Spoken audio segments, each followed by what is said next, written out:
Hello guys, welcome to my channel aqua fish and travel. অনেকদিন ধরে ভাবছিলাম আমার মাছগুলো বেরিয়ে দেবো, তো আজকে সকালের দিকে দিয়ে ফেলছি।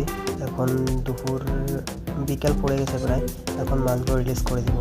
মাছগুলো রিলিজ করে দেওয়ার পরে এদেরকে বেশি ডিস্টার্ব করা যাবে না বা লাইট মারা যাবে না, তাহলে ওদের কনসেন্ট্রেট ফাইটের দিকে চলে যাবে, ঠিক মতো ব্রিডিং করবে না।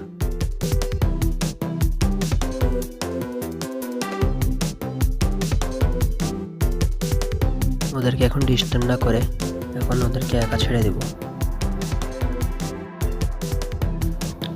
হালকা আলো এবং বাতাস প্রবেশের জন্য কিছু স্পেস রাখবো।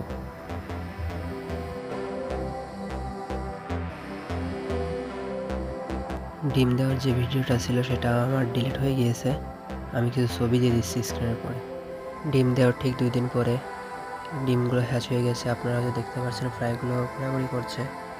চ্যানেলটি সাবস্ক্রাইব করে আমার পাশে থাকবেন। আজকের ভিডিও এই পর্যন্তই, ধন্যবাদ সবাইকে।